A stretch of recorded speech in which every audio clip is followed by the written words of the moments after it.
Bagaimana rasanya ketika suami yang selama ini dipuja justru menusuk dari belakang dengan selingkuhan rakus? Menghamburkan $500 000 hanya demi hidup glamor? Inilah kisah Alia, seorang istri yang terluka tapi bangkit dengan balas dendam yang cerdas. Membuat Raka, suaminya yang dulu angkuh, terkapar di negeri orang, kehilangan uang, kekuasaan, bahkan harga diri. Alia selalu merasa bersyukur setiap kali melihat Raka pulang dengan senyum hangat yang mampu mencairkan segala lelahnya. Rumah mereka di sudut kota kecil itu selalu dipenuhi tawa Kirana, putri kecil mereka yang baru berusia 5 tahun. Dari luar, kehidupan rumah tangga Alia dan Raka terlihat sempurna, bagaikan potret kebahagiaan yang sering ia lihat di majalah keluarga. Raka adalah tipe suami yang tak segan menunjukkan rasa sayang. Meski sibuk mengurus bisnisnya, ia tak pernah lupa membawakan bunga kesukaan Alia atau sekadar mengirim pesan manis di sela rapatnya. Malam hari, setelah makan malam bersama, Raka sering duduk di ruang keluarga, memangku Kirana dan membacakan dongeng sebelum tidur. Alia kerap memandangi mereka dengan hati yang penuh rasa cinta, meyakini bahwa kebahagiaan sederhana ini adalah anugerah terindah. Namun, di balik semua kesibukan Raka, Alia kadang merasakan ada jarak yang samar, sesuatu yang sulit ia jelaskan. Ada malam-malam ketika Raka tampak begitu lelah hingga tak banyak bicara, atau pagi-pagi ketika ponselnya terus berbunyi dan ia sibuk menjawab pesan tanpa menoleh. Alia menepis rasa curiga yang sempat muncul. Mungkin hanya aku yang terlalu sensitif, batinnya. Ia memilih percaya pada Raka, yakin bahwa cinta yang mereka bangun sejak awal pernikahan masih sama hangatnya. Alia berusaha menciptakan rumah yang selalu penuh keceriaan dan kehangatan. Setiap pagi, ia menyiapkan sarapan kesukaan Raka, omelet dengan keju dan potongan paprika. Sementara Kirana duduk di meja makan dengan rambut acak-acakan, tertawa melihat ibunya yang sibuk. Raka akan turun dengan kemeja rapi, mencium kening Alia, lalu mengangkat Kirana tinggi-tinggi sambil berkata, "Papa kerja dulu ya, supaya kita bisa liburan ke pantai lagi." Momen-momen seperti itu selalu membuat Alia merasa tenang. Baginya, tidak ada yang lebih indah selain melihat suaminya begitu perhatian dan putrinya tumbuh dalam kasih sayang yang melimpah. Meski ada sedikit jarak yang kadang ia rasakan, Alia yakin itu hanyalah bagian dari dinamika rumah tangga. Lagi pula, setiap malam ketika mereka berdua duduk di teras, menikmati teh hangat sambil bercengkerama tentang rencana masa depan, Alia merasa semua keraguannya menguap begitu saja. Malam itu, hujan turun pelan, menyisakan aroma tanah basah yang meruap dari halaman rumah. Jam menunjukkan pukul 2 dini hari ketika Alia terbangun dari tidurnya. Ia tidak tahu apa yang membuatnya terbangun. Entah karena mimpi yang samar atau mungkin ada kegelisahan yang tiba-tiba datang tanpa alasan. Di sampingnya, Raka tidur dengan wajah damai, napasnya teratur, dan dada yang naik turun perlahan. Alia menatap suaminya beberapa saat, seperti mengamati setiap garis di wajah lelaki itu. Ada rasa cinta yang tetap hangat di hatinya, tetapi malam itu, entah mengapa, ada juga perasaan asing, sebuah dorongan kecil untuk memastikan sesuatu yang tidak ia mengerti. Tatapannya kemudian jatuh pada ponsel Raka yang tergeletak di nakas di sisi ranjang. Layar ponsel itu berkedip, menampilkan sebuah notifikasi chat. Awalnya, Alia hanya berniat mengabaikannya. Raka memang sering menerima pesan di tengah malam, biasanya urusan pekerjaan. Tetapi ketika matanya menangkap nama pengirim di layar, Nadia, hatinya berdebar tak karuan. Nama itu tidak pernah terdengar sebelumnya. Bukan rekan kerja, bukan juga keluarga atau teman lama yang ia kenal. Alia menelan ludah. Jemarinya gemetar ketika ia mengambil ponsel Raka. Ia tahu betul bahwa membuka privasi pasangan adalah sesuatu yang tidak pernah ingin ia lakukan. Ia percaya pada Raka, setidaknya selama ini. Namun, rasa penasaran bercampur kegelisahan membuatnya tidak bisa menahan diri. Satu geser layar, dan ponsel itu terbuka. Chat terakhir dari Nadia membuat jantung Alia serasa berhenti berdetak. "Makasih ya, Mas. Kamu baik banget. Aku nggak tahu lagi harus gimana tanpa kamu. Uangnya udah aku terima. Nanti aku belanja keperluan butikku. Kamu memang laki-laki paling pengertian." Di bawah pesan itu, ada balasan dari Raka. "Sama-sama, sayang. Semua untuk kamu. Jangan khawatir soal uang. Aku ingin kamu bahagia." Alia membeku. Kata, "sayang," menusuk seperti belati. Pandangannya kabur, dan seketika ia merasa dunia di sekelilingnya runtuh. Nafasnya tercekat, seperti ada batu besar yang menekan dadanya. Ia berusaha menggulir chat lebih jauh ke atas, dan setiap baris pesan yang terbaca hanya semakin membuatnya hancur. Percakapan itu penuh dengan kata-kata manis, rayuan, dan rencana pertemuan. Namun yang paling membuat Alia terkejut adalah bukti transfer yang dikirimkan Raka ke Nadia. Ada foto screenshot dari mobile banking dengan nominal 500 juta rupiah, 500 juta rupiah, yang ditransfer ke rekening atas nama Nadia R. Alia merasa tubuhnya goyah. 500 juta bukan jumlah kecil. Itu adalah setengah dari tabungan mereka. Uang yang selama ini mereka kumpulkan bersama untuk masa depan Kirana, untuk pendidikan putri kecil mereka. Tangannya bergetar saat memegang ponsel. Air mata menetes tanpa terasa, membasahi ujung matanya. "Kenapa, Kak?" bisiknya lirih, hampir tanpa suara. "Kenapa kamu tega?" Ia menatap Raka yang tidur lelap di sampingnya. Lelaki itu terlihat begitu tenang, seakan tidak ada beban. Alia ingin membangunkannya, ingin bertanya, ingin berteriak, ingin menangis di depan wajahnya. Tapi bibirnya keluh. Ada rasa takut mendengar jawaban yang bisa membuatnya semakin hancur.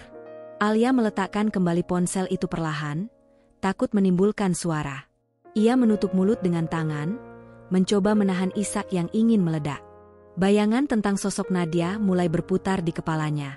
Siapa wanita itu? Mengapa Raka mengirim uang sebanyak itu? Dan panggilan, "sayang," itu bukankah seharusnya hanya untuk dirinya? Dalam kepalanya, potongan kenangan bersama Raka bermunculan satu persatu. Momen-momen saat Raka dengan manis mengucapkan cinta, saat mereka tertawa bersama di ruang keluarga, saat Raka mengangkat Kirana dan memanggil mereka berdua, harta paling berharga. Semua itu kini terasa seperti bayangan palsu, seperti sandiwara yang tak lagi nyata. Alia menggenggam erat selimutnya. Tubuhnya gemetar bukan hanya karena udara dingin, tetapi juga karena guncangan emosi. Bagaimana bisa Raka, lelaki yang selama ini ia percaya sepenuh hati, melakukan hal seperti ini di belakangnya? Dalam hati kecilnya, Alia mencoba mencari alasan logis. Mungkin ini hanya salah paham. Mungkin Nadia itu hanya rekan bisnis yang butuh bantuan. Namun, kata "sayang" dalam chat itu membuat semua pembelaan terdengar sia-sia. Tidak ada suami yang memanggil rekan kerja dengan kata sayang, apalagi mengirim uang 500 miliar rupiah untuk belanja. Malam itu Alia tidak bisa kembali tidur. Ia duduk di tepi ranjang, memandangi gelapnya jendela dengan pikiran yang kacau. Setiap kali ia menatap wajah Raka, hatinya serasa diremas. Ada dorongan untuk membangunkan Raka dan menuntut penjelasan saat itu juga. Namun, ada juga suara kecil dalam hatinya yang berkata, "Tunggu, jangan gegabah. Kamu harus kuat." Ketika fajar hampir tiba, Alia memutuskan untuk berpura-pura tidak tahu.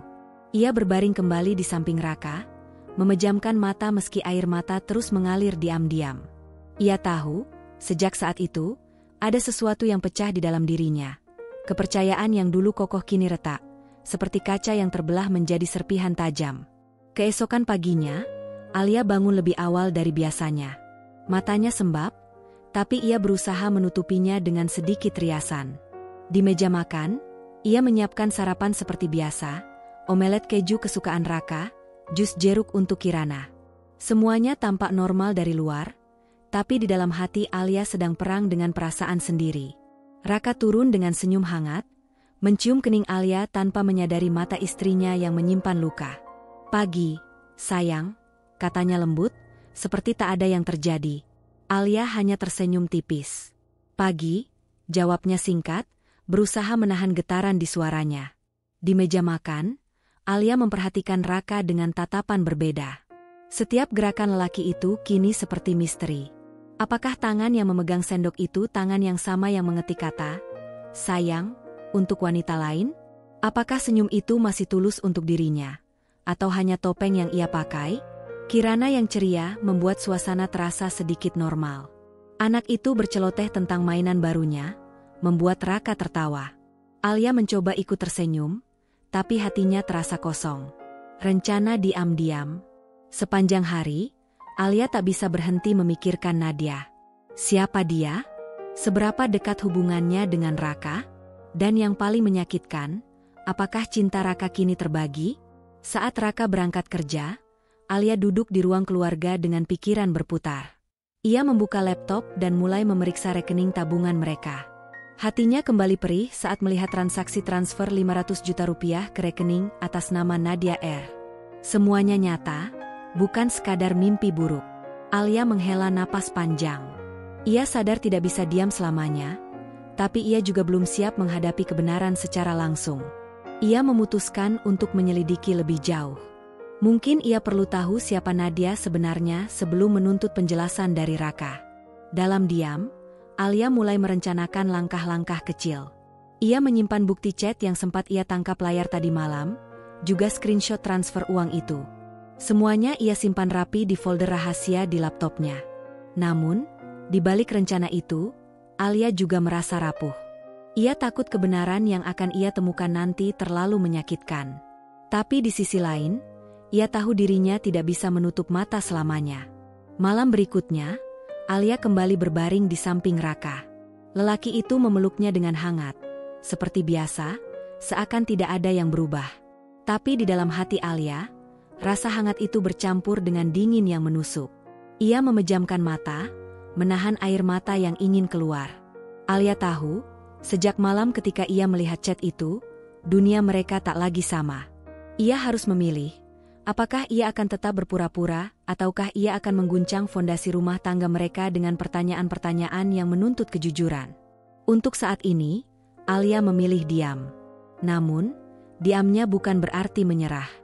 Diam itu adalah tanda badai yang sedang ia tahan di dalam hati, badai yang suatu hari mungkin akan meledak dengan kekuatan penuh. Sejak malam itu, hidup Alia terasa berubah.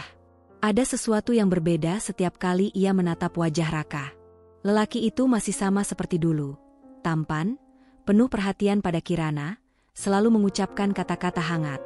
Tapi bagi Alia, semua itu kini seperti bayangan buram, sebuah permainan peran yang menyembunyikan rahasia di balik senyum manisnya. Hatinya terus berdebar setiap kali mengingat chat mesra yang ia temukan dan angka transfer 500 juta yang masih membekas di kepalanya. Pagi itu, setelah Raka berangkat kerja, Alia duduk sendirian di ruang tamu.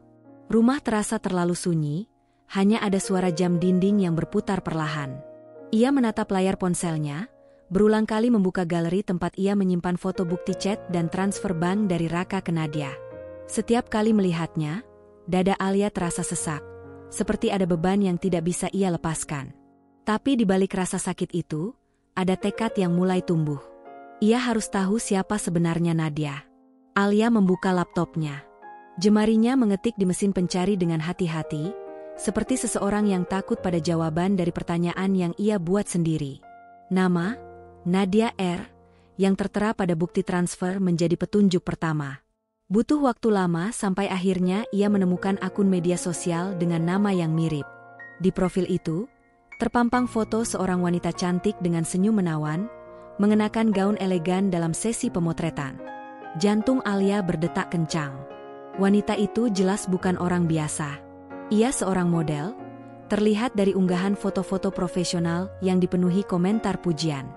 Alia menelusuri setiap unggahan, dan matanya tertumbuk pada serangkaian foto liburan di luar negeri. Ada gambar Nadia berpose di depan Menara Eiffel, di pantai eksotis dengan air laut sebening kristal, dan di sebuah restoran mewah dengan segelas wine di tangannya.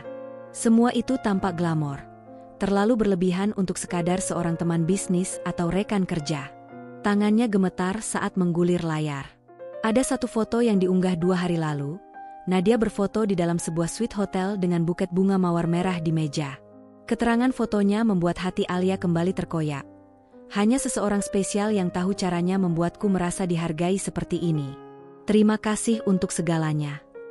Alia mematikan layar ponselnya dengan napas tersengal. Ia merasakan darahnya berdesir panas. Tidak ada nama Raka di sana, tapi Alia tidak bisa mengabaikan kecurigaan yang semakin nyata. Ia merasakan rasa perih di dadanya, seperti luka yang semakin dalam. Siang itu, Alia mencoba bertindak setenang mungkin. Kirana bermain di ruang tamu dengan boneka kesayangannya, sementara Alia duduk di sampingnya, memandangi layar ponselnya tanpa benar-benar melihat. Setiap kali ia menatap wajah polos putrinya, hatinya terasa semakin berat. Bagaimana jika semua ini benar? Bagaimana jika Raka, ayah Kirana, pria yang selama ini ia percaya, ternyata memiliki kehidupan lain bersama wanita itu? Sore harinya, saat Raka menelepon untuk memberi kabar bahwa ia akan pulang terlambat karena rapat dengan klien, Alia hanya menjawab dengan suara tenang. "Baik, hati-hati ya," ucapnya, padahal di dalam dirinya ada rasa curiga yang semakin mengakar. Apakah rapat itu nyata? Atau hanya alasan untuk bertemu Nadia? Ketika malam tiba dan rumah kembali hening, Alia mengambil ponsel Raka yang sedang diisi daya di ruang kerja. Ia tahu Raka sudah tidur, dan kesempatan itu tidak boleh ia lewatkan. Dengan hati-hati, Alia kembali membuka ponsel itu, lalu memotret semua chat yang ia temukan dengan Nadia. Setiap kata, setiap emotikon hati, setiap janji manis yang ditulis Raka ia abadikan dalam foto. Ia juga membuka aplikasi perbankan Raka. Jari-jarinya terasa kaku, tapi ia memaksa diri untuk menelusuri riwayat transaksi. Hatinya semakin hancur ketika melihat tidak hanya satu, tapi beberapa kali transfer dengan nominal besar ke rekening atas nama Nadia. Uang tabungan mereka, yang seharusnya untuk masa depan Kirana, perlahan mengalir ke wanita itu. Alia memotret semua bukti transfer dengan teliti, memastikan ia punya salinan jika suatu saat kebenaran harus dihadapkan di depan Raka. Malam itu Alia duduk di sudut kamar, menatap ponselnya dengan wajah pucat. Air mata mengalir, tapi ia menahannya agar tidak terdengar. Ada perasaan marah yang membara, tapi juga ketakutan yang menghantui. Bagaimana jika semua ini hanya kesalahpahaman? Bagaimana jika Nadia hanyalah orang yang dibantu Raka secara profesional? Namun, setiap kali ia mengingat panggilan, sayang, di chat, keraguan itu terasa sia-sia. Alia menutup matanya, mencoba menenangkan diri. Ia memikirkan semua kemungkinan. Haruskah ia langsung menghadapi Raka dengan bukti-bukti ini? Haruskah ia bertanya dengan nada marah? Atau ia harus menunggu waktu yang tepat, mencari tahu lebih dalam sebelum berbicara? Ia tahu satu hal, hatinya tidak bisa terus-terusan menanggung beban ini sendirian. Malam itu, Alia berjanji pada dirinya sendiri bahwa ia akan menemukan kebenaran. Tidak peduli seberapa sakit hasilnya nanti, ia tidak bisa lagi berpura-pura bahwa semuanya baik-baik saja. Ketika akhirnya ia kembali ke ranjang, Raka masih terlelap. Lelaki itu memeluk guling dengan wajah yang begitu tenang, seolah tak ada dosa. Alia berbaring di sampingnya, menatap wajah itu dengan campuran cinta, amarah, dan kebingungan. Dalam keheningan malam, Alia merasa seperti orang asing di rumahnya sendiri, terperangkap dalam rahasia yang semakin menyesakan. Esok pagi, Alia memutuskan untuk mengumpulkan lebih banyak informasi. Ia berencana memantau setiap gerak-gerik Raka, mencari celah untuk mengetahui kebenaran. Tidak ada lagi yang bisa ia percayai selain bukti yang sudah ia kumpulkan. Ia sadar bahwa perjalanan ini akan melelahkan, tapi hatinya tidak punya pilihan lain. Sejak saat itu, Alia mulai menjalani hari-harinya dengan wajah yang berpura-pura bahagia. Di depan Raka dan Kirana, ia masih tersenyum, masih melayani suaminya seperti biasa, tapi di balik itu, ia seperti bayangan yang diam-diam mengintai. Setiap pesan masuk di ponsel Raka, setiap panggilan telepon yang terdengar tergesa-gesa, semua ia amati dengan hati penuh waspada. Di malam-malam berikutnya, Alia mulai mencari informasi lebih banyak tentang Nadia. Ia mengikuti jejak media sosial model itu, mengamati siapa saja yang memberi komentar, dan mencoba menghubungkan setiap petunjuk dengan apa yang ia ketahui tentang Raka. Setiap foto liburan mewah yang Nadia unggah membuat perasaan Alia semakin terkoyak, karena ia tahu uang yang digunakan mungkin berasal dari keringat mereka bersama. Hari demi hari, Alia semakin terperangkap dalam pusaran rahasia ini. Namun di balik rasa sakitnya, ada keteguhan hati yang perlahan muncul. Ia tidak akan diam. Ia akan mencari tahu segalanya, meskipun itu berarti harus membuka luka yang mungkin tidak pernah bisa sembuh. Alia tahu bahwa ia tidak bisa melawan sendirian. Bukti-bukti yang ia simpan sudah cukup untuk mengguncang rumah tangganya, tapi ia sadar, menghadapi Raka dan Nadia tanpa rencana matang bisa membuatnya kehilangan segalanya, termasuk masa depan Kirana. Malam itu, setelah menidurkan putrinya, Alia menatap layar ponselnya dengan tangan gemetar. Ia menggulir kontak, Mencari satu nama yang sudah lama tak ia hubungi dalam situasi seperti ini, Arman. Arman adalah sahabat lama sekaligus pengacara keluarga yang sudah mengenal Alia sejak masa kuliah. Pria itu cerdas, lugas, dan terkenal mampu mengatur strategi hukum maupun keuangan dengan cermat. Alia mengetik pesan panjang, menceritakan secara garis besar apa yang terjadi, tapi menghindari terlalu banyak detail karena rasa malu yang menghantam. "Men, aku butuh bicara. Ini soal Raka. Aku nggak tahu harus mulai dari mana. Tapi aku punya bukti dia kirim uang dalam jumlah besar ke seorang wanita bernama Nadia. Bisa ketemu besok? Aku nggak bisa sendirian." Balasan datang kurang dari 2 menit kemudian. "Besok pagi, jam 10 di kantor gue. Jangan bawa Raka. Ini penting." Keesokan paginya, Alia datang ke kantor Arman dengan hati berdebar. Ia membawa laptop, ponsel, dan semua bukti yang sudah ia kumpulkan. Foto chat mesra, screenshot transfer bank, bahkan beberapa foto profil Nadia yang ia unduh dari media sosial. Arman mendengarkan dengan serius, ekspresi wajahnya mengeras saat melihat nominal transfer. 500 juta? Ini bukan bantuan biasa, Li. Ini sudah keterlaluan. Lo nggak bisa diam aja, kata Arman dengan nada tegas. Alia menunduk. Aku nggak tahu harus apa. Aku takut kalau semua ini benar, rumah tangga kami hancur. Tapi aku juga nggak bisa pura-pura nggak tahu. Arman menyandarkan tubuhnya ke kursi, berpikir sejenak. Lo mau nyelamatin tabungan lo dulu, kan? Kalau dia udah transfer segini, bukan nggak mungkin dia bakal keluarin lebih banyak lagi buat cewek itu. Gue punya ide. Kita bisa balik main. Kita bisa bikin si Nadia itu keluarin duitnya sendiri. Alia menatap Arman dengan mata bingung. Maksudnya? Gue punya kenalan di bidang investasi bodong. Tenang, ini legal secara teknis karena kita nggak benar-benar narik duit orang. Kita cuma mau pancing Nadia. Lo bisa pura-pura jadi asisten Raka, nawarin bisnis investasi cepat untung. Kalau dia tamak, dia pasti nyangkut. Duit dia yang keluar. Kita bisa catat semua transaksi dia buat bukti. Kalau lo mau, kita bisa sekaligus siapkan langkah hukum buat amanin aset lo dan Kirana. Alia terdiam lama. Ide itu terdengar gila, tapi entah kenapa ada rasa lega saat mendengarnya. Kalau dia curiga, lo harus main rapi, jawab Arman mantap. Biar gue yang bantu di belakang layar. Gue bakal siapkan nomor rekening sementara dan dokumen pura-pura, biar semua kelihatan meyakinkan. Lo tinggal hubungi si Nadia itu. Hari itu juga, Arman mulai menyusun rencana. Ia mengatur segala sesuatu. Akun email khusus, nomor telepon baru, bahkan identitas palsu bernama Dewi, yang akan dipakai Alia untuk berpura-pura jadi asisten bisnis Raka. Alia sempat ragu, tapi rasa sakit yang ia alami malam-malam terakhir sudah cukup untuk mendorongnya maju. Malamnya, setelah Raka tertidur, Alia membuka ponsel cadangan yang sudah disiapkan Arman. Dengan hati berdebar, ia mengirim pesan ke nomor Nadia, nomor yang ia dapatkan dari riwayat chat Raka. Selamat malam, Kak Nadia. Saya Dewi, asisten pribadi Pak Raka. Beliau minta saya menghubungi kakak soal peluang investasi eksklusif yang baru dibuka. Katanya Kak Nadia mungkin tertarik. Bisnis ini cepat untung, dalam sebulan bisa balik modal dengan profit tinggi. Tidak ada balasan malam itu. Alia gelisah, matanya sulit terpejam. Tapi pagi harinya, ketika ia membuka ponsel, ada balasan yang membuatnya merinding. Asisten? Wah, saya baru tahu Raka punya asisten baru. Investasi apa ini? Bisa jelasin lebih detail?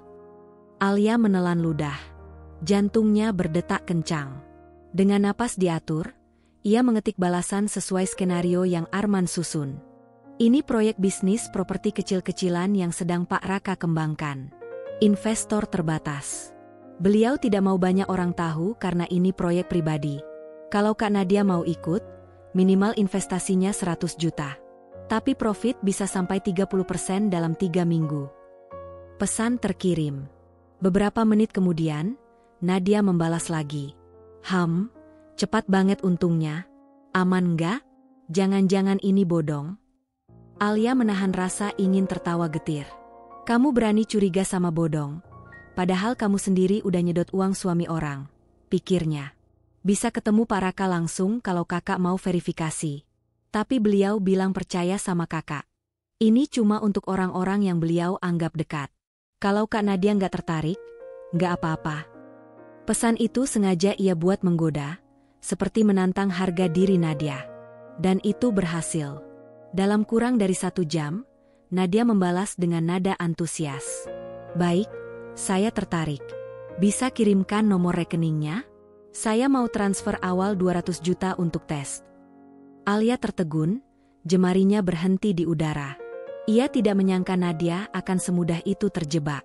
Dengan cepat, ia memberitahu Arman, yang langsung mengatur rekening sementara atas nama perusahaan fiktif.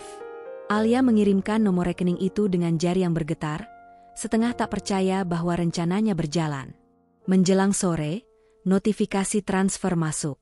Arman mengabari bahwa 200 juta sudah masuk ke rekening sementara. Alia merasa campuran antara puas dan takut. Puas karena wanita itu akhirnya mengeluarkan uang sendiri. Takut karena jika Nadia tahu ini jebakan, segalanya bisa berbalik. Nadia bahkan kembali mengirim pesan. Sudah saya transfer. Tolong kabari Pak Raka, ya. Saya nggak sabar lihat hasilnya. Alia menutup ponsel dan tertawa kecil. Tapi tawa itu penuh kepedihan.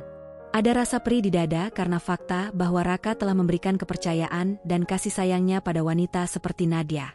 Namun, rasa puas juga muncul karena kini ia punya kendali atas permainan ini. Malam itu, Alia duduk lama di teras rumah, menatap langit gelap dengan pikiran yang berputar. Ia merasa seperti orang lain, bukan Alia yang dulu lembut dan hanya tahu mengurus rumah tangga. Luka ini telah mengubahnya menjadi seseorang yang tega melakukan permainan licik. Tapi demi Kirana, demi masa depan yang tak boleh hancur, ia rela melakukannya. Arman menelepon sekitar pukul 9 malam. Kita masuk fase 2, Li. Kita tunggu Nadia ketagihan. Kalau dia minta hasil cepat, kita kasih laporan palsu. Ini bisa jadi senjata kalau lo mau tekan Raka nanti. Alia mengangguk meskipun Arman tidak bisa melihatnya. Men, aku nggak tahu ini akan berakhir seperti apa. Tapi aku nggak mau kehilangan segalanya. Aku nggak mau Kirana jadi korban. Suara Arman terdengar mantap di seberang telepon. Tenang.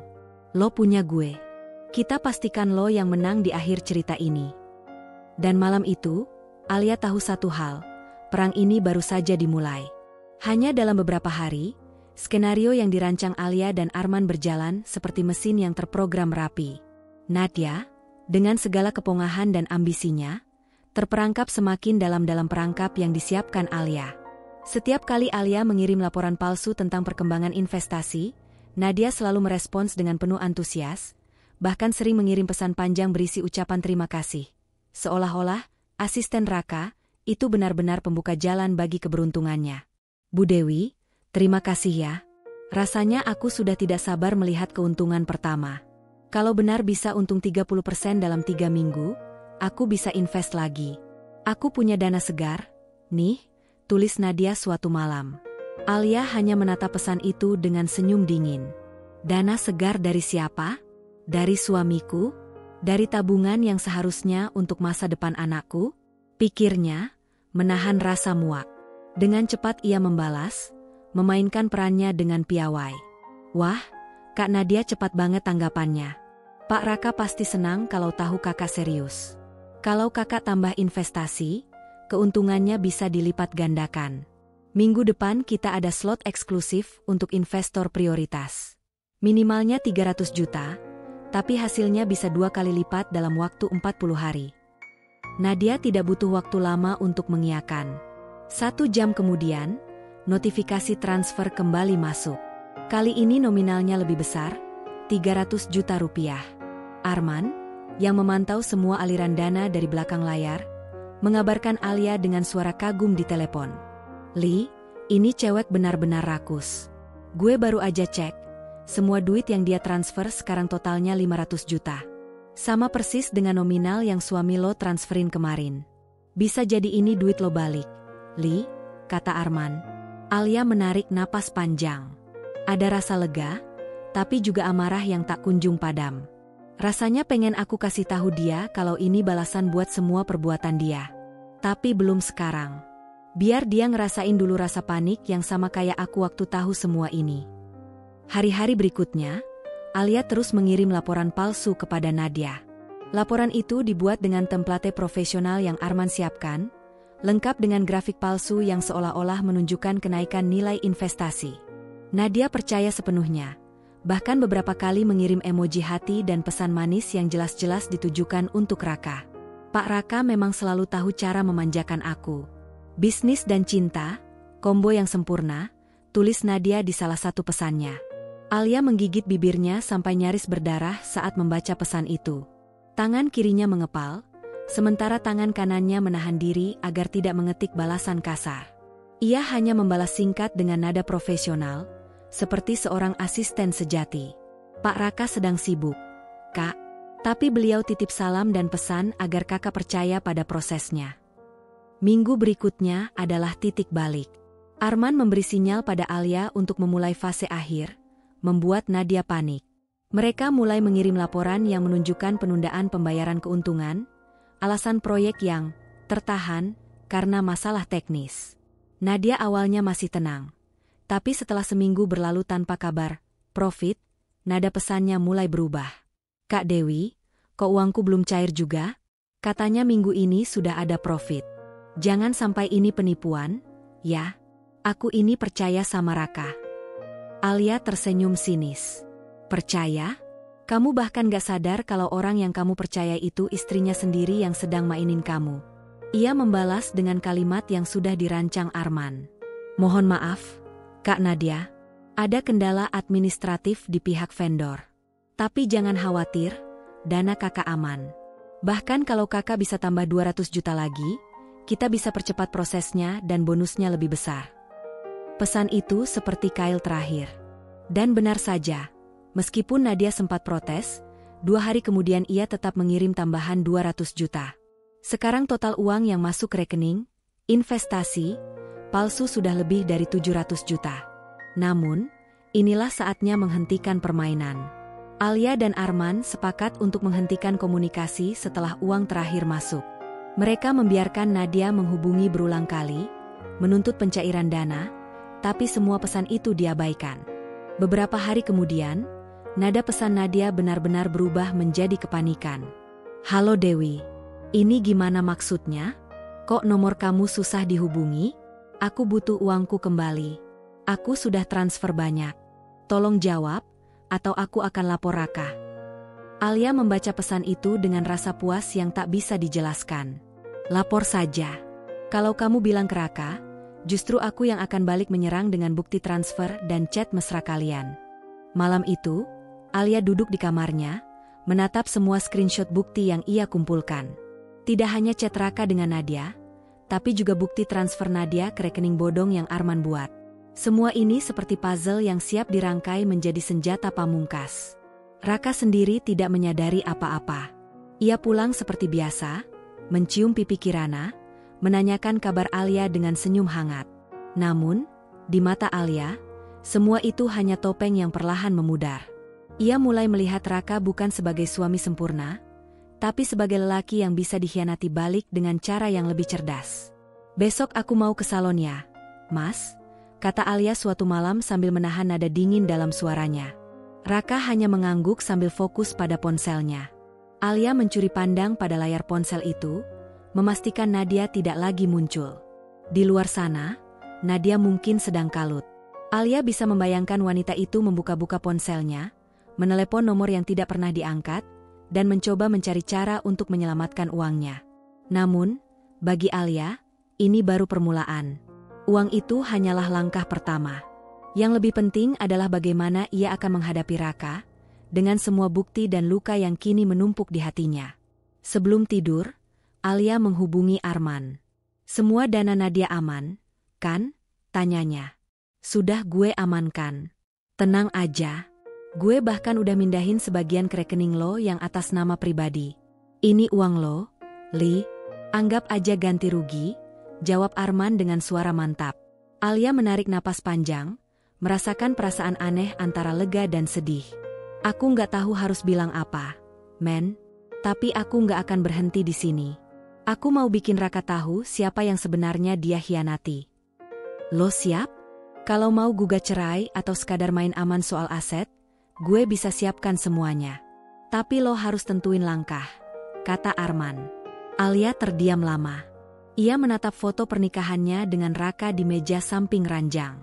Foto itu kini terasa seperti kenangan kosong yang dipenuhi kebohongan. Aku akan pikirkan, men. Tapi satu hal pasti, aku nggak mau jadi korban lagi. Aku yang akan ambil kendali.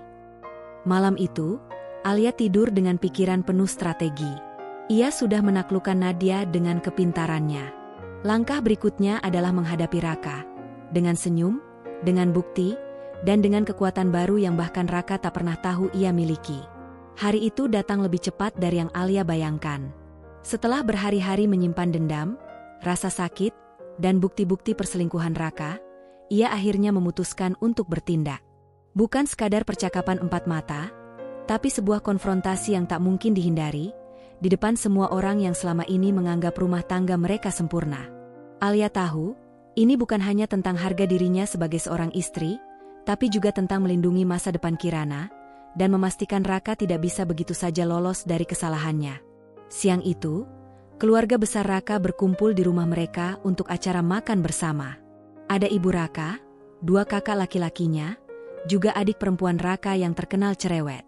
Selain keluarga, Bima, rekan bisnis Raka yang selama ini sangat dipercaya, juga hadir. Raka berniat membicarakan proyek investasi besar dengan Bima, sebuah proyek yang sudah lama mereka rencanakan. Namun Alia melihat kesempatan itu sebagai panggung yang tepat. Alia berdiri di depan cermin kamar tidurnya pagi itu, menatap pantulan dirinya sendiri. Matanya tampak tajam, tidak lagi lembut seperti dulu. Ia mengenakan gaun sederhana berwarna krem, tetapi riasan tipis di wajahnya membuatnya terlihat kuat. Di tangannya, ia menggenggam sebuah map tebal berisi semua bukti. Cetakan screenshot chat mesra Raka dan Nadia, bukti transfer 500 juta rupiah, serta foto-foto Nadia yang diunggah dengan sombong di media sosial. Ini saatnya, Li, bisik Alia pada dirinya sendiri. Ketika semua orang sudah duduk di ruang makan, Alia menyajikan makanan dengan senyum tipis. Raka duduk di sebelah Bima, tampak santai. Sesekali, ia merangkul bahu Alia sambil tertawa kecil, seolah semua baik-baik saja. Alia menahan diri, memastikan waktu yang tepat sebelum ia memulai. Setelah makan siang selesai, Bima membuka topik soal investasi. Raka, kalau kita mau launching bulan depan, kita harus pastikan semua modal aman. Gue tahu lo orangnya fair, tapi sekarang banyak kabar miring di luar sana, lo ngerti kan reputasi penting. Alia langsung menatap Bima. Kabar miring? Oh, kabar miringnya justru ada di sini. Mas Bima, ucapnya pelan, tapi tajam. Semua mata langsung tertuju pada Alia. Raka mengerutkan kening. Maksud kamu apa, Alia? Jangan bercanda di depan tamu. Alia meletakkan map bukti di atas meja. Aku nggak bercanda. Aku rasa ini saatnya semua orang tahu apa yang sudah kamu lakukan di belakang aku. Di belakang keluarga ini. Bima terlihat bingung. Ibu Raka yang duduk di ujung meja tampak menegang, menatap Alia dengan alis berkerut. Alia, ada apa ini? Dengan tangan mantap, Alia membuka map itu dan mengeluarkan selembar foto cetak chat mesra Raka dan Nadia. Ia menaruhnya di depan Raka, tepat di samping piringnya. Ini, Mas, chat kamu sama Nadia. Kamu bilang sayang, kamu bilang rela ngasih apa saja. Termasuk uang 500 juta dari rekening keluarga kita. Raka langsung berubah pucat. Ia mencoba meraih kertas itu, tapi Alia lebih cepat menahannya. Biar semua lihat, Mas. Biar semua tahu siapa kamu sebenarnya. Alia, kamu ini kenapa?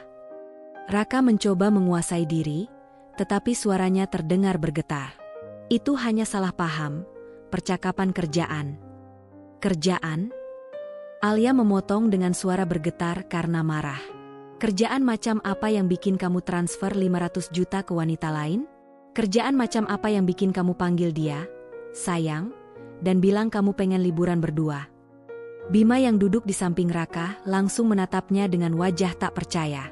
Raka, ini serius?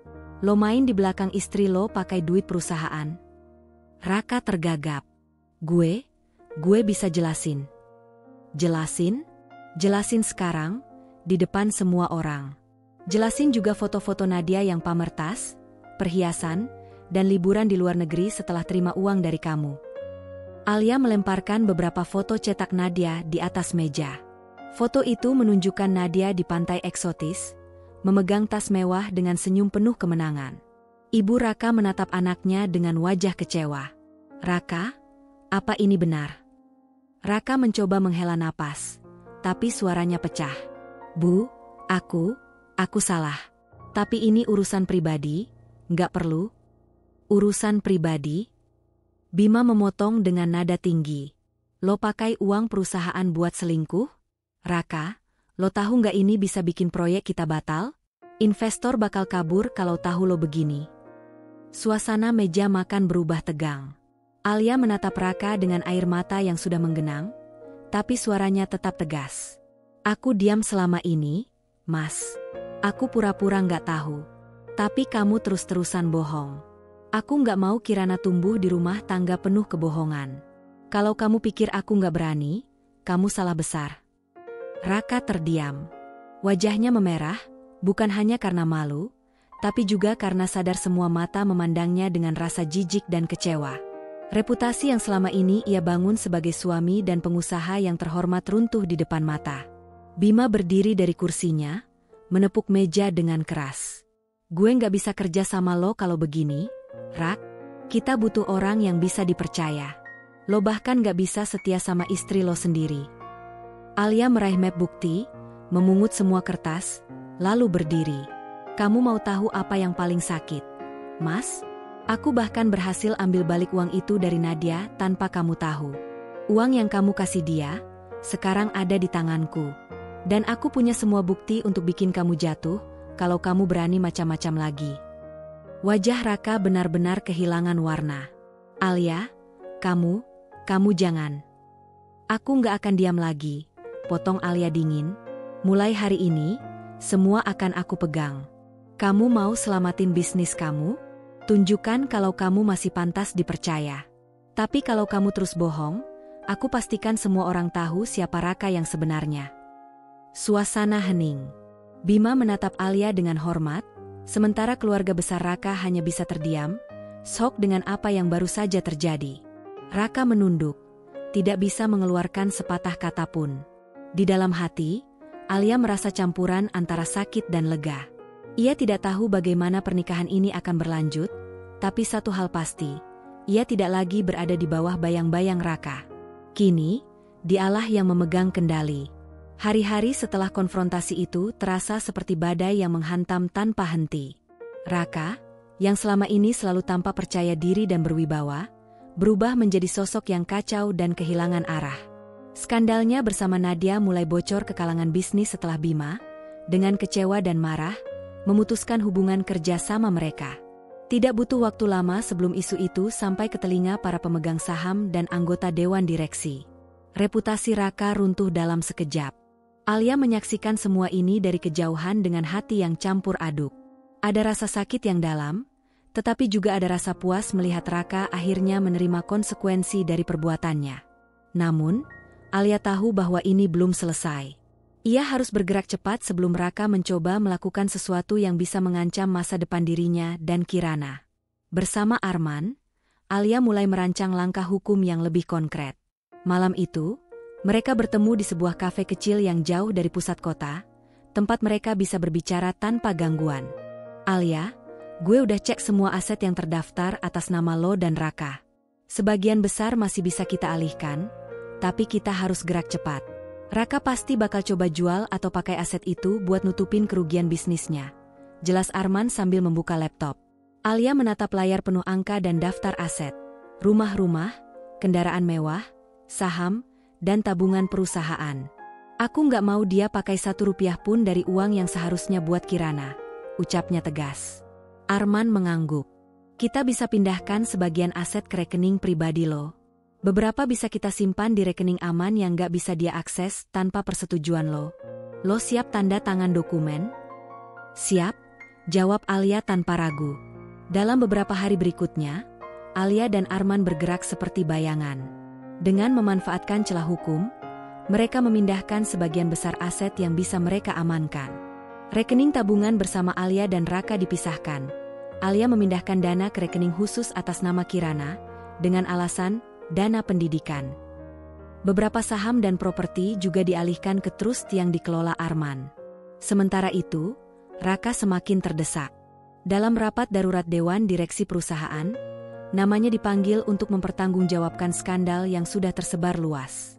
Para pemegang saham tidak bisa menerima fakta bahwa Raka menggunakan dana perusahaan untuk kepentingan pribadi. Bima, yang dulu adalah tangan kanannya, dengan tegas menyatakan bahwa Raka tidak lagi pantas memimpin.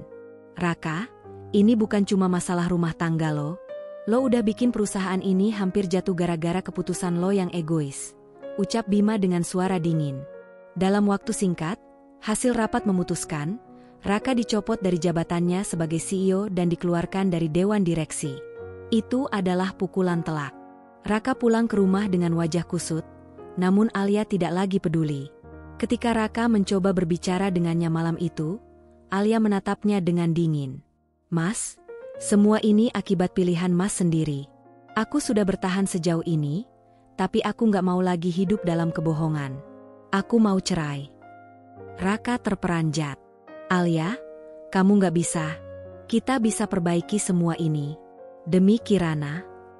Demi Kirana. Alia memotong dengan nada tinggi. Kalau Mas benar-benar mikirin Kirana, Mas nggak akan bikin rumah tangga ini hancur. Aku nggak mau Kirana tumbuh melihat ibunya diinjak-injak. Aku sudah siapkan semuanya, Mas.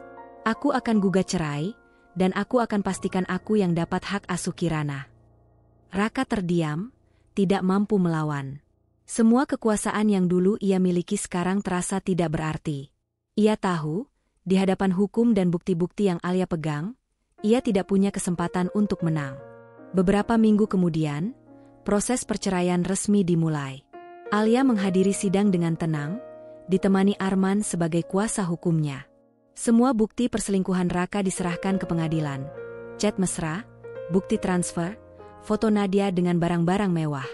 Hakim pun tidak ragu memberikan hak asuh Kirana sepenuhnya kepada Alia, dengan pertimbangan Raka tidak layak menjadi teladan. Di ruang sidang, Raka hanya bisa menunduk. Tidak ada lagi pembelaan, tidak ada lagi wajah arogan. Ketika keputusan cerai diketok, Alia merasakan campuran lega dan perih. Setelah sidang selesai, Alia memegang tangan Kirana erat-erat. Anak kecil itu tidak sepenuhnya mengerti apa yang terjadi, tapi ia tahu ibunya adalah tempat paling aman di dunia. Alia menatap Arman dan berkata pelan, "Terima kasih, Men. Tanpa kamu, aku nggak akan bisa sampai sejauh ini." Arman tersenyum tipis. "Lo yang kuat, Li. Gue cuma bantu dorong. Lo sekarang udah bebas. Lo bisa mulai hidup baru." Malam itu, Alia berdiri di balkon rumah barunya, rumah yang kini atas nama Kirana. Angin malam berhembus lembut, membawa rasa tenang yang sudah lama hilang dari hidupnya. Ia menatap langit gelap, seolah berbicara pada dirinya sendiri. Ini bukan akhir. Ini awal. Untuk aku, untuk Kirana. Aku nggak akan pernah lagi biarin siapapun hancurin hidupku.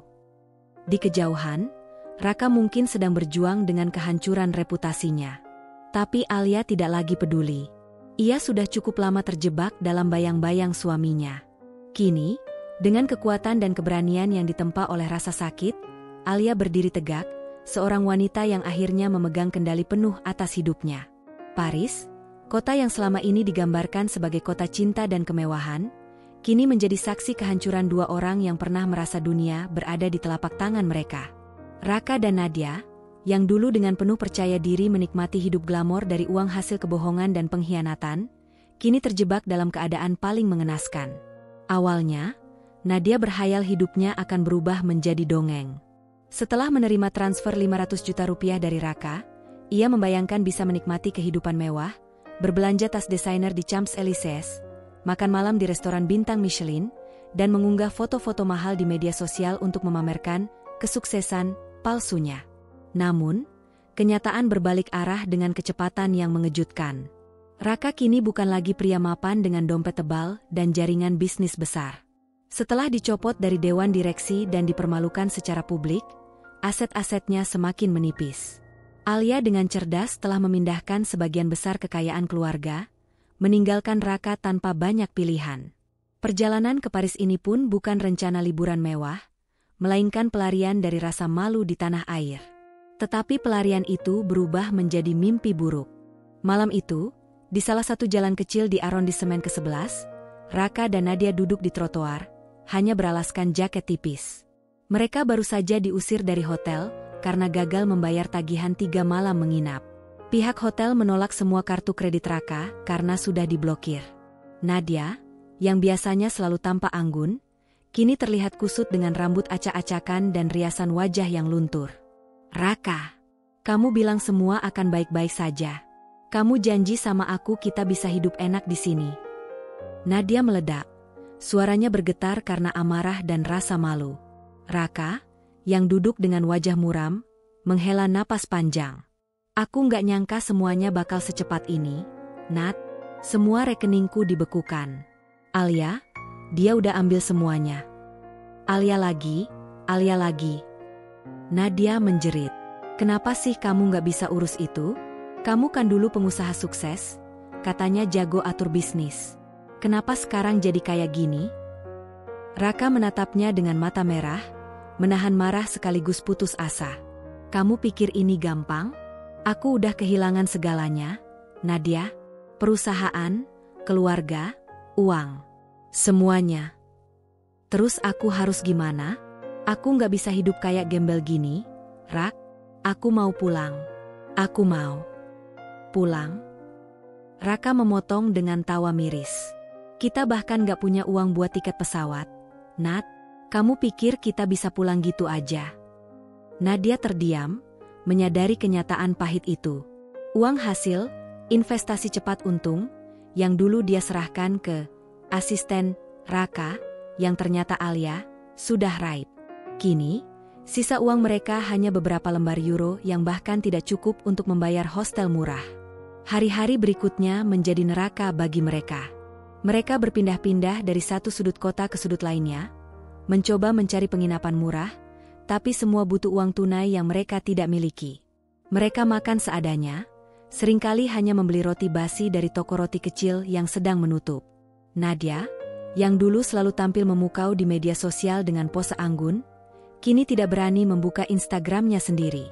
Semua foto glamor yang pernah ia unggah terasa seperti ejekan. Di suatu malam yang dingin, Raka dan Nadia duduk di tepi sungai Seine, menatap pantulan lampu kota yang berkelip. "Aku nggak tahan, Rak," gumam Nadia lirih. "Ini bukan hidup yang aku mau. Aku lebih baik balik jadi model biasa daripada hidup kayak gini." Raka menatap langit malam dengan mata kosong. "Aku pun nggak tahu harus apa. Aku udah kehilangan segalanya." "Kamu nggak pernah mikirin konsekuensi waktu selingkuh dari Alia, kan?"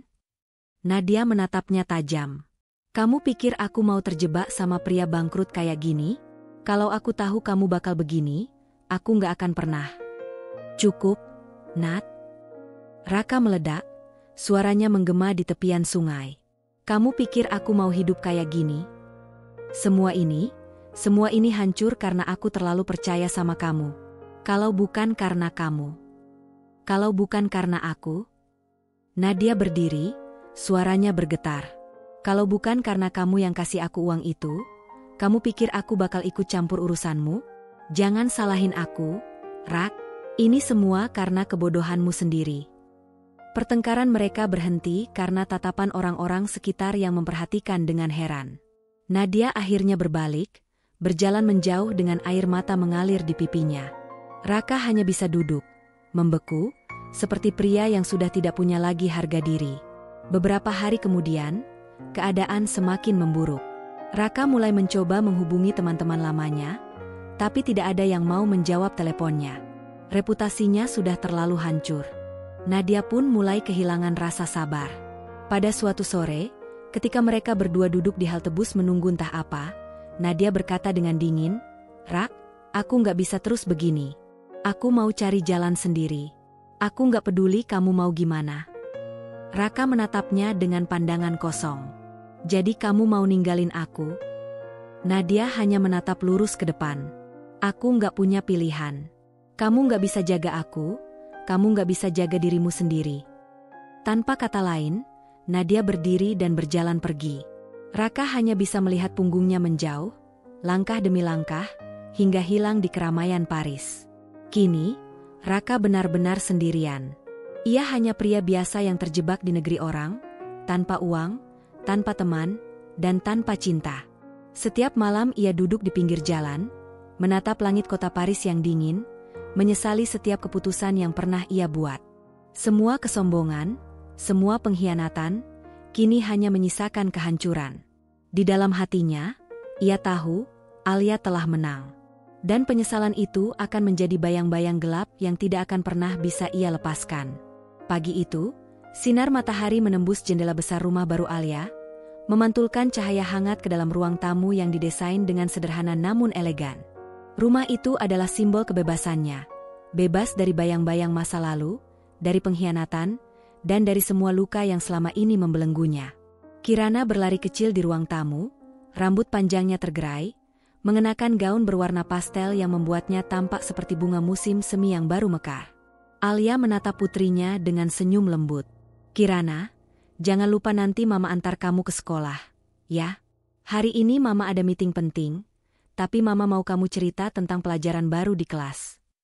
"Siap, Mama," jawab Kirana riang sambil memeluk pinggang Alia. Momen kecil ini adalah hal yang paling berarti bagi Alia. Ia tahu bahwa perjuangannya keluar dari rumah tangga yang rapuh adalah demi memberikan kehidupan yang lebih baik untuk anaknya. Setelah proses cerai yang melelahkan, Alia memutuskan untuk mengisi hidupnya dengan sesuatu yang produktif. Berbekal pengalaman lama di bidang desain interior, hobi yang sempat ia lupakan ketika menikah dengan Raka, ia mulai merintis usaha kecil. Arman, sahabat sekaligus pengacara yang telah menemaninya sejak awal, mendorong Alia untuk membangun sesuatu yang benar-benar miliknya sendiri. "Alia, lo punya rasa seni yang bagus. Gue ingat dulu lo pernah cerita tentang mimpi punya studio desain interior sendiri. Kenapa nggak lo mulai sekarang?" ucap Arman suatu sore ketika mereka sedang duduk di kafe langganan. Alia menatap Arman, matanya berbinar. "Kamu yakin bisa jalan? Aku nggak punya pengalaman bisnis kayak Raka dulu." Arman tersenyum hangat. "Justru karena itu lo bakal sukses. Lo nggak perlu jadi kayak Raka yang cuma kelihatan hebat di luar tapi busuk di dalam. Gue bisa bantu urus legalitasnya, lo fokus aja di kreatifnya. Kita bisa bikin bisnis ini dari nol, bareng-bareng." Perkataan Arman terasa seperti suntikan semangat. Dalam beberapa minggu, Alia pun mulai serius mempersiapkan bisnisnya.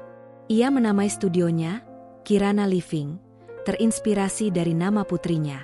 Studio itu berfokus pada desain interior rumah dengan konsep hangat, modern, dan ramah keluarga. Awalnya, Alia ragu. Namun, dengan dukungan Arman, ia berhasil mendapatkan klien pertama, sebuah kafe kecil di Jakarta Selatan yang ingin direnovasi. Alia terjun langsung, menata ruangan, memilih furnitur, hingga mendesain pencahayaan. Hasilnya memukau, dan dari proyek itu, namanya mulai dikenal di kalangan bisnis kecil.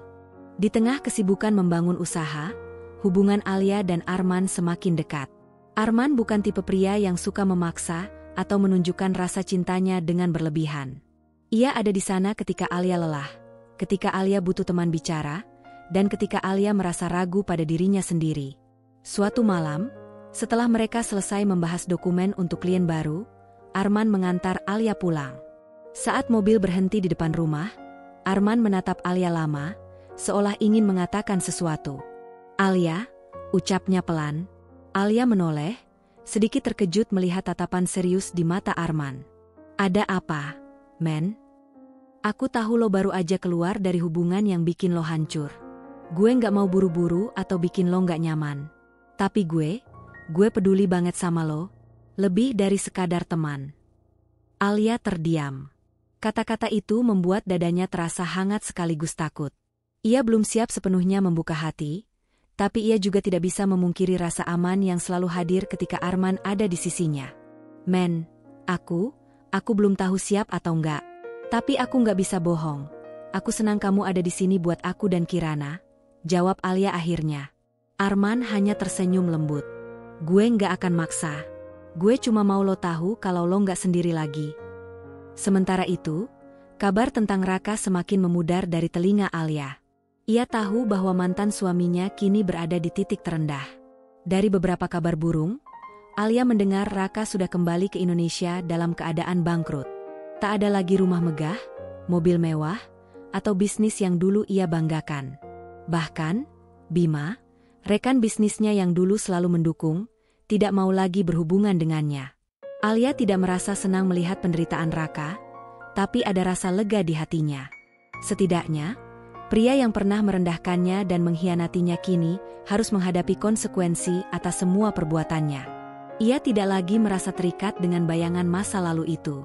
Suatu pagi, ketika Alia sedang menyiapkan sarapan, ponselnya berdering. Nama Raka muncul di layar. Alia terdiam sejenak, merasakan sedikit getaran di dadanya. Namun, ia menjawab dengan suara tenang. "Ada apa, Rak?" "Alia," suara Raka terdengar parau di seberang sana. Aku minta maaf. Aku tahu semua ini salahku. Aku nggak punya apa-apa lagi. Tolong, izinkan aku ketemu Kirana." Alia menarik napas dalam-dalam. "Aku nggak pernah larang kamu ketemu anakmu, Rak. Tapi aku nggak mau Kirana lihat kamu seperti ini. Pulihkan hidupmu dulu. Buktikan kalau kamu bisa jadi ayah yang layak untuknya." Raka terdiam di ujung telepon, lalu hanya berkata pelan, "Terima kasih, Alia." Alia menutup telepon itu dengan hati mantap. Ia sadar, kini dia bukan lagi wanita yang dulu selalu takut dan ragu. Ia adalah Alia yang baru, Alia yang kuat. Hari-hari berikutnya, Alia semakin tenggelam dalam pekerjaannya. Studio Kirana Living mulai berkembang pesat. Ia bahkan mendapat tawaran proyek dari pengembang properti besar untuk mendesain show unit apartemen. Di setiap langkahnya, Arman selalu ada untuk memberi dukungan.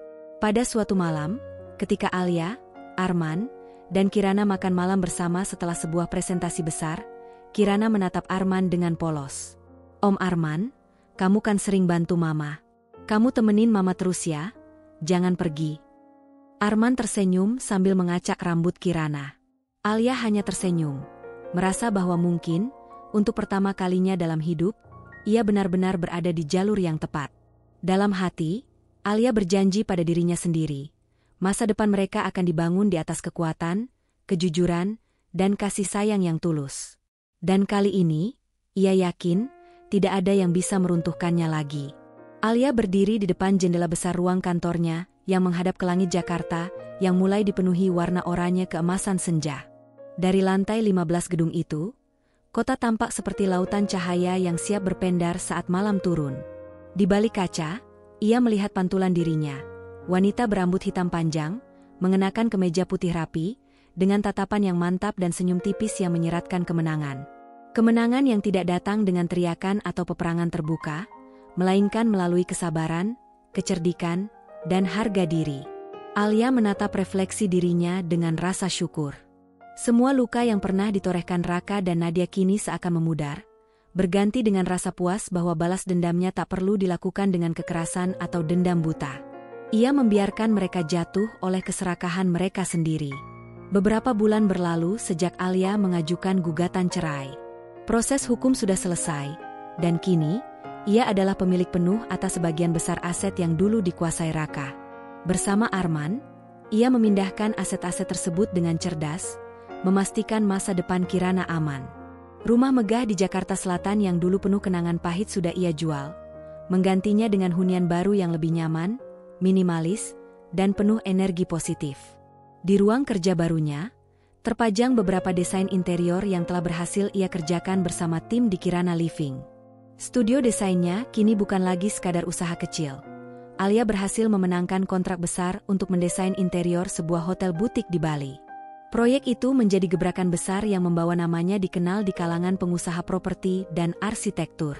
Alia mengingat malam-malam panjang di mana ia bekerja keras, menolak terpuruk karena pengkhianatan Raka. Ada rasa puas ketika ia menyadari, kekuatan dan harga dirinya jauh lebih berharga daripada mempertahankan sebuah pernikahan yang sudah mati. Ia tidak hanya membebaskan dirinya, tapi juga menemukan kembali jati dirinya. Di sisi lain dunia, Raka dan Nadia kini menjalani hidup yang jauh dari kata layak. Kabar terakhir yang Alia dengar dari seorang teman lama, Raka dan Nadia terjebak di Paris tanpa uang. Raka, yang dulu selalu tampil percaya diri dengan jas mahal dan mobil sport, kini menjadi bayangan dirinya sendiri, lelaki lusuh yang berjuang hanya untuk makan sehari-hari. Nadia pun meninggalkan Raka setelah menyadari pria itu tidak lagi bisa memberinya kehidupan glamor. Konon, Nadia mencoba kembali ke Indonesia dengan meminta bantuan teman-temannya di dunia modeling, tapi reputasinya hancur. Semua tahu tentang skandalnya dengan Raka. Foto-foto liburannya di Paris yang dulu ia pamerkan di Instagram kini menjadi bahan ejekan karena kabar bahwa mereka bahkan tidak mampu membayar tagihan hotel terakhir mereka. Nadia akhirnya menjual sebagian besar tas mewah dan perhiasan untuk bertahan hidup. Alia tidak merasa simpati. Bukan karena hatinya keras, tapi karena ia tahu, ini adalah konsekuensi yang mereka ciptakan sendiri. Keserakahan selalu berakhir tragis. Paris yang dulu menjadi simbol cinta dan keindahan, kini menjadi penjara tak kasat mata bagi Raka. Setiap sudut kota yang dulu ia pandangi dengan rasa bangga kini terasa dingin, asing, dan kejam. Raka duduk di bangku kayu di dekat stasiun Gare du Nord, tubuhnya tertutup jaket tipis lusuh. Wajahnya penuh kelelahan, mata sembab karena kurang tidur, dan rambutnya acak-acakan, jauh dari penampilan pria bisnis sukses yang dulu selalu tampil rapi dengan jas dan dasi. Hidupnya kini tak lebih dari sekadar perjuangan bertahan hidup. Uang yang tersisa sudah habis, bahkan jam tangan mewah yang dulu menjadi simbol status sosialnya kini sudah dijual di pasar gelap. Nadia, yang dulu ia sanjung sebagai bidadari, meninggalkannya seminggu lalu setelah pertengkaran hebat. Raka, aku nggak mau hidup miskin kayak gini. Gue nggak nyangka lo bakal jatuh sedalam ini. Nadia menjerit waktu itu, membanting pintu hotel murahan tempat mereka menginap.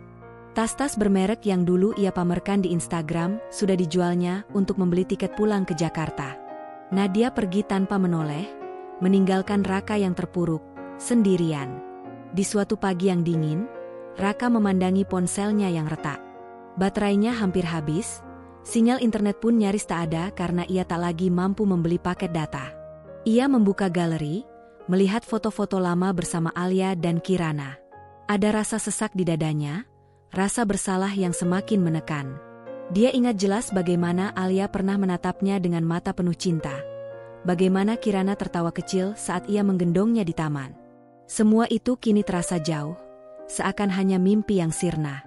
Raka mencoba menghubungi beberapa teman lamanya di Indonesia, meminta bantuan uang untuk pulang. Tapi sebagian besar pesan yang ia kirim tidak dibalas. Mereka semua sudah tahu tentang kejatuhannya. Bisnis yang dulu ia banggakan sudah diambil alih oleh Bima dan Dewan Direksi. Reputasinya hancur, namanya menjadi bahan gosip. Ini semua salah gue, bisiknya lirih, suaranya hampir tenggelam oleh bisingnya stasiun. Raka akhirnya memutuskan untuk mendatangi Kedutaan Besar Indonesia di Paris, berharap mendapat bantuan. Dengan langkah gontai, ia mengantri di depan pintu gedung, menunduk seperti orang kalah. Di hadapan petugas, ia hanya bisa berkata dengan suara serak, "Saya kehilangan semua uang saya. Saya ingin pulang ke Indonesia. Tolong bantu saya."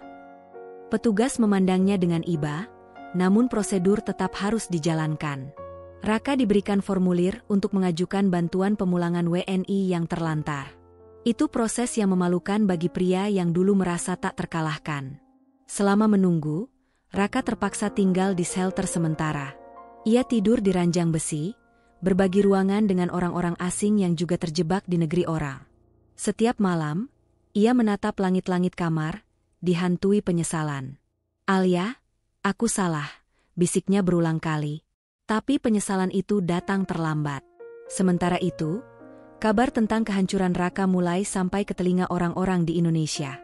Beberapa foto dirinya di Paris, dengan pakaian lusuh, duduk di jalanan sambil memegang tas plastik, beredar di media sosial.